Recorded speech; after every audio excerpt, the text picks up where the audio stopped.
Hoje era o último dia para o presidente da República tomar uma decisão sobre aquele projeto que acabava com as saidinhas temporárias para presos do regime semiaberto, né? E acho que o presidente está assim, com as mãos juntas, porque ele já sabe que vem chumbo grosso por aí, pro lado dele, porque o Congresso aprovou, a Câmara e o Senado aprovaram com ampla maioria um projeto que acabava com a possibilidade daquilo que convencionou se chamar de saidinha de preso, né? Que é o preso que já está no regime semiaberto, que recebe 5 vezes por ano o direito de ir para casa e depois voltar para a cadeia. Ele está no semiaberto, né? Então, o preso que está no semiaberto tem um horário para se apresentar no fim de tarde, começo de noite, e um horário em que ele pode sair da cadeia para trabalhar, para, enfim, começar a tocar a vida dele fora do sistema penitenciário. Então, sai de manhã e volta à noite. Esse preso podia ficar durante um determinado período em casa, ele não precisava voltar à noite. 5 dias em datas como Natal, Dia das Mães, Dia dos Pais. O projeto aprovado no Congresso acabava com isso. E só mantinha a possibilidade de saída de preso em caso de trabalho ou estudo, não é? Só nessas situações. Para trabalhar ou para estudar. Não sendo assim, não tinha mais essa história de sair. Lá no passado longínquo, essa ideia surgiu por quê? Porque era na tese funciona bem, né? Bom, o cara está em processo de saída do sistema penitenciário para voltar para a sociedade, que é o semiaberto, né? Vai e volta. Então, vamos soltando aos poucos, né? A ideia era essa, vamos soltando aos poucos para que ele vá voltando e se habituando àquela vida, eventualmente tentando contato para conseguir emprego, restabelecendo conexão com a família. Mas ele vai e volta até o dia em que ele vai e fica. Alguns iam e ficavam porque não voltavam para o sistema penitenciário. Cerca de 5%, segundo a Secretaria da Segurança Pública de São Paulo. Então, de todos que saíam num feriado, 5% não voltavam. A polícia tinha de ir buscar de volta, ou não voltavam nunca mais. E, em determinado momento, o Congresso passou a discutir isso e falou assim, não, vamos acabar com essa história de uma vez, não tem essa história de ressocialização. Quem está preso, vai ficar preso até quando tiver que ficar preso. E quem está solto, vai ficar solto até quando cometer um crime. Pois bem, o Congresso aprovou, como acontece com todo projeto de lei, vai para o presidente da República, seja ele quem for, o presidente concorda ou discorda, sanciona ou veta. E agora, há minutos, o presidente Lula vetou parcialmente o projeto que acaba com as saídas temporárias de preso que tinha sido aprovado pelo Congresso. Com isso, ele mantém as saidinhas para que os detentos possam visitar suas famílias em datas comemorativas. O anúncio foi feito agora há pouquinho pelo ministro da Justiça, Ricardo Lewandowski, durante pronunciamento no Palácio do Planalto. Ele estava acompanhado do advogado-geral da União. O texto vai sair em edição extra do Diário Oficial da União ainda hoje. O Congresso Nacional pode derrubar o veto presidencial, ou seja, restabelecendo as restrições que os deputados e senadores aprovaram. O termo data comemorativa não está incluindo no texto da lei, mas contempla, por exemplo, visitas às famílias em feriados como Natal ou o Dia das Mães e dos Pais, com o intuito de ressocializar o preso. Cada estado estipula o seu próprio calendário. O benefício da saída temporária é concedido há quase 40 anos pela Justiça a presos do sistema semiaberto que já tenham cumprido pelo menos 1/6 da pena, no caso de réu primário, e 1/4 da pena em caso de reincidência, e outros ou entre outros requisitos. Menos de 5% dos detentos que tiveram direito à saidinha de Natal em 2023 ficaram do lado de fora, não voltaram para os presídios.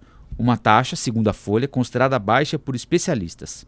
O projeto dividiu aliados do governo. Alguns ministérios, como Justiça e Segurança Pública, defenderam o veto parcial à proposta. Outros, como Igualdade Racial, o veto total. E uma parte da ala política defendia que o presidente concordasse com o Congresso Nacional, porque sabem que o Congresso Nacional é majoritariamente favorável a isso e tem uma possibilidade importante de derrubar o veto do presidente da República.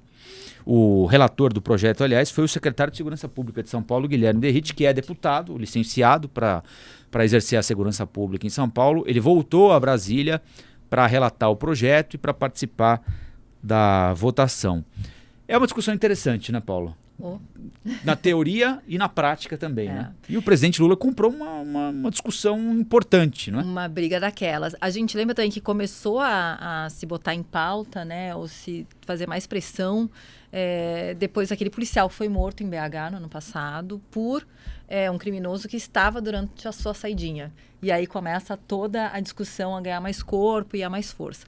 Agora, nos bastidores, o que falava? É isso, que o Lewandowski estava dizendo para ele: olha, Lula, se você não vetar algumas coisas, vai ter rebelião em presídio. E a gente sabe como é que é a situação do presídio no Brasil, dos presídios no Brasil.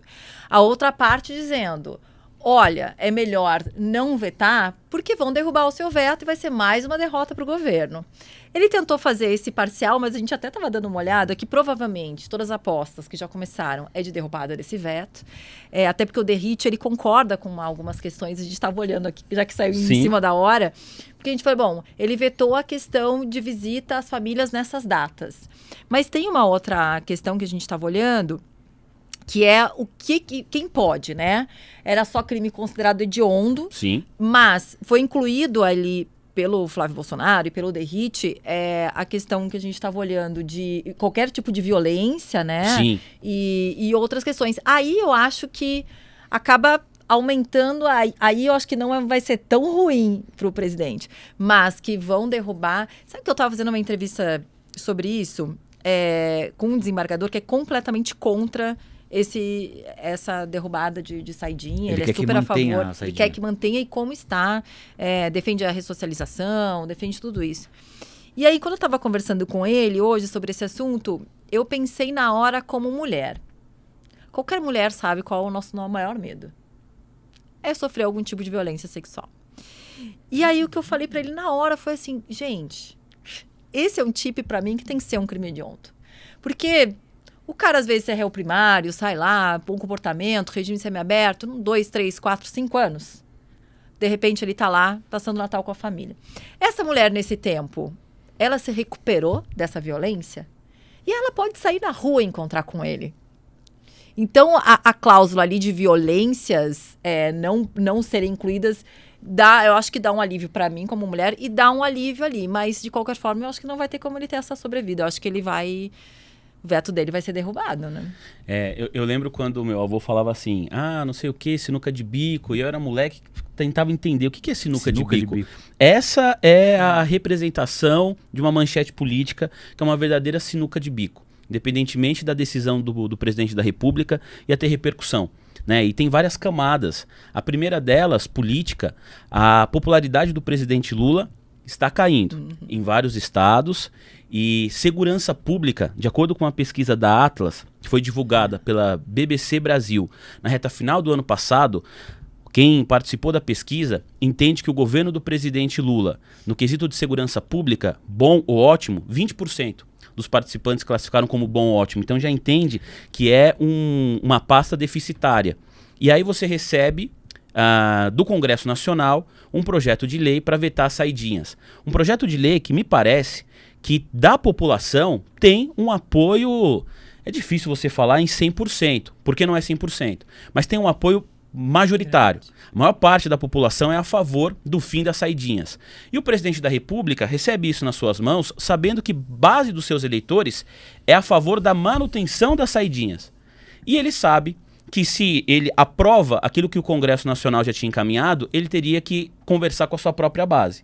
Se ele veta 100%, ele corre o risco de receber um contrapeso, um freio enorme do Congresso. Então, o presidente da República foi naquilo que dá para chamar de equilíbrio. Ele vetou parcialmente. Ou seja, o Congresso queria a proibição da saidinha com raríssimas exceções. O presidente da Trabalho e estudo só. Trabalho e estudo. Você pode sair para trabalhar e volta para o presídio, você pode sair para estudar e retorna para o presídio para passar a noite lá. O presidente da República falou, olha, além de trabalho e estudo, os presos podem sair para visitar as suas famílias em feriados. E aí os estados vão ter que lidar com isso. Hoje eu li que o ministro Lewandowski teria, nesse assessoramento que ele deu ao presidente Lula, teria dito ao presidente que nem os generais da ditadura caçaram o direito do detento sair durante esse período de saída temporária. O que é um argumento, mas é um argumento de um outro mundo também, né? De um outro período em que o sistema penitenciário era absolutamente diferente desse com o qual a gente convive hoje, enfim. E tem um outro ponto, né? O atual ministro da Justiça, Ricardo Lewandowski, ele nunca precisou de voto. Né? Ele nunca concorreu a um cargo público. Ele é um jurista. Né? Ele é um jurista. E agora foi escolhido pelo presidente da República para assumir a pasta. Quem precisa de voto é quem está ali concorrendo a cargo no executivo, no legislativo. E o presidente da República sabe que ele está tomando uma decisão, porque no fim das contas a manchete vai ser assim: Lula libera a saidinha. Lula é a favor da saidinha. Né? O nosso GC aqui está bem correto. Ele vetou parcialmente as saidinhas. Mas vamos ver como a população vai receber essa informação. E tem o respingo na eleição municipal, porque por mais que acontece esse ano, por mais que não seja uma questão do município, a discussão da segurança pública, em todas as pesquisas que são feitas, ela aparece como a grande cobrança do eleitor e da sociedade. A segurança pública, que está em queda, assim, o governo federal não é bem avaliado nesse quesito, e é uma cobrança de todos os candidatos. Então, acho que, de certa forma, isso acaba refletindo em candidatos também do PT, ou aqui, por exemplo, em São Paulo, apoiados pelo PT, essa atitude do presidente hoje. Eu acho que vai respingar ali na eleição também. Pois é possível. Embora muita gente ligada ao governo tenha feito a seguinte comparação, né? Quem de fato foi a favor da liberação de presos foi o PL do Bolsonaro, né, que ontem votou em massa pela liberação do Domingos Brazão da cadeia. Né? Foi o partido que mais deu voto para a saída do Domingos Brazão da cadeia. O PT o que menos deu voto para a saída dele da cadeia. Vai ficar uma discussão, o problema é ficar essa discussão superficial. Não, né? E nessa questão da saidinha, vários aliados do governo votaram a favor do projeto de lei que acaba com as saidinhas. Né? Então até internamente tem a cobrança particular contra eles, né? Contra o deputado X, contra o senador Y, enfim. É um ótimo tema para ser discutido, mas ele é um tema envenenado, né? Tem uma discussão aí, se você fala A, é a favor de bandidos, se você fala B, é fascista, quer tocar fogo no presídio com todo mundo lá dentro. Então fica... o que eu acho que tem de legítimo nessa discussão é o seguinte, é a sensação das pessoas de insegurança absoluta, né? Sim. Isso é mais do que justo, tem de ser reconhecido. E os caras têm de trabalhar para deixar a sociedade mais segura. As pessoas têm direito de se sentirem seguras, né? As pessoas têm o direito de saírem de casa e não terem medo de ter o celular roubado, de serem abordadas no semáforo, de um arrastão no ponto de ônibus, de perderem o celular na Avenida Paulista. Né? É um direito que as pessoas têm que foi tirado delas já há muito tempo. Né? Agora, como fazer para chegar lá? Tem saída? Imagino que tenha. Quais são as saídas? Essa da saidinha é uma? Impedir a saída, deixar o preso lá dentro o tempo todo? Ele fica acompanhado de quem lá dentro? Né? Isso vai dar mais poder para quem? Né? Porque na hora em que a gente partiu para dentro do sistema penitenciário, facilitou-se a formação do PCC. Né? Então... tudo é muito delicado nessa área. Você não pode nem ser frouxo demais e também não querer virar o He-Man da noite pro dia, porque a chance daquilo voltar na sua testa é enorme, né? Quando houve o massacre do Carandiru, muita gente falou assim, mas morreu quem tá lá dentro, morreu o criminoso, e de fato, morreu quem estava lá dentro cumprindo alguma espécie de pena, né? Mas aquele foi o ponto de virada para a organização dos presos e hoje eles controlam o sistema penitenciário, né? Então, enfim, eu não sei... Eu só acompanho. Porque você pode olhar um fato quando ele ocorre, você pode ver o desdobramento disso no curto prazo, no médio e no longo. Então, se no médio você fala, morreu quem tava lá, né? Se fosse... se não tivesse feito nada errado, não tava lá dentro. Beleza, a visão do curto prazo. Atacou a polícia lá dentro do Carandiru e tudo mais. Mas a repercussão disso e o desdobramento para a sociedade, a gente vive com isso até hoje, que é a visão do impacto do fato no médio e no longo prazo. Tava te ouvindo falar, Rafa, e já vi algumas vezes, acho que a galera que nos acompanha aqui vai já deve ter passado por isso também, já deve ter ouvido essa frase. Você viu que uma pessoa foi assaltada, foi furtada, e fala assim, mas também vacilou, tava mexendo com o celular lá às 8 da noite, sabe? Já ouviu esse tipo de coisa? A culpa é nossa, né? Parece que a culpa é assim, mas também, você foi sair com um relógio nesse horário, foi mexer com no celular lá na Paulista. A que ponto chegamos? Quer dizer assim, a vídeo... Deixou o vidro do carro aberto. Não, e quem nunca entrou em portais viu assim, 7 maneiras para você se proteger de ser assaltado, né? Use o seu celular com segurança, 5 dicas. Então, assim, é um absurdo. A gente normalizou o absurdo. Então, a sensação de insegurança, ela é geral. Eu não conheço uma pessoa de um município que fala assim, não, aqui é 100% seguro, muito tranquilo. Até nas cidades do interior, que eu tenho família, que eu costumo ir, que em geral era bem mais tranquilo do que a capital aqui de São Paulo. Tô falando de Porto Ferreira, São Carlos, Araraquara, toda aquela região ali. Pô, a galera já fala, não, ó, é bom tomar cuidado, viu? Fica atento aí. Então essa sensação, ela vai cada vez mais se espalhando, essa sensação de insegurança, o que é péssimo para todo mundo. Quem já foi assaltado, furtado, sabe que a sensação de indignação, de você ser tratado como um nada, do seu trabalho ser tomado de você em fração de segundos e ainda você se sentir que a responsabilidade é sua, poxa, isso é péssimo. Quem já teve o celular furtado sabe que às vezes vai falar, chega numa base policial e às vezes fala assim, ó, pessoal, faz o boletim online, sabe? É muito difícil você conseguir recuperar, principalmente um aparelho celular, que tem muito valor no mercado de troca, venda, uma coisa que se desfaz muito rápido. Então é muito, muito difícil. Agora, a gente entender que a única solução é acabar com as saidinhas, pode ser um caminho, mas não tenho certeza que isso vai funcionar com base nos especialistas que eu converso. Já citei aqui algumas vezes o Robson Rodrigues, que é especialista em segurança pública. Ele é uma pessoa que fala assim, as saidinhas, ela é importante no seu conceito. Na prática, do jeito que está o sistema carcerário no Brasil, ela não resolve em absolutamente nada. Então, você deixar a saidinha do jeito que está, né, mantém o projeto e deixa o sistema carcerário como está, não resolve nada. O que ele me explicou assim, se for para ser esse o jogo, melhor cortar, porque a sociedade vai ter a falsa sensação de mais segurança, mas não passa de uma falsa sensação. O discurso, que é mais trabalhoso, mais denso e não tem tanto coro da base política, é você discutir uma reforma no sistema carcerário no nosso país. Só que é uma pauta que tende a angariar poucos votos. Você vai ver a eleição municipal, tudo bem, que é o que a gente está falando aqui é uma pauta de estado, uma pauta de federação, mais difícil, mas os municípios sofrem com esse tipo de decisão de saidinha.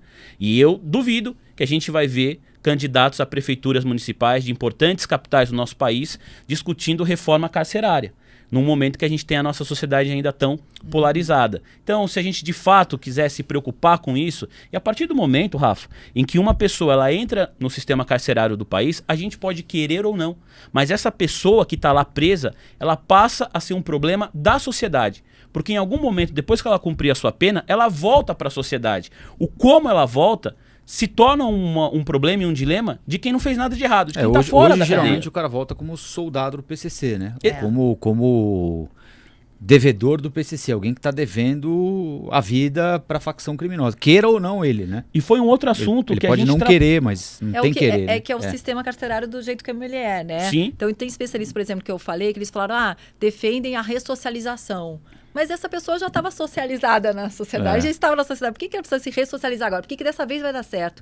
Tende a não dar certo, exatamente pelo movimento e como é o sistema carcerário brasileiro. Dessa forma que, às vezes, você vai lá para dentro com um crime que não seja hediondo, que você tenha cometido, mas saindo para cometer um crime hediondo. Ou seja, só inflama ainda mais a insegurança e inflama ainda mais esse bandido. Queira você ou não, né? Você vai sair com a dívida. E todo governador de estado admite que eles têm de separar. Em São Paulo não, né? Que São Paulo tem uma facção só que predomina sobre qualquer outra, mas em outros estados os governadores não podem sequer destinar o preso para a cela correta, para o ambiente correto dentro de um presídio. Se você cometer um crime menos grave, você vai ficar numa determinada ala aqui para não entrar em contato com um chefe de quadrilha, com alguém que cometeu um latrocínio, um sequestro, né? Vamos tentar separar. Não, a separação é por facção criminosa. Então aqui fica o comando do vermelho, aqui fica o amigo do amigo,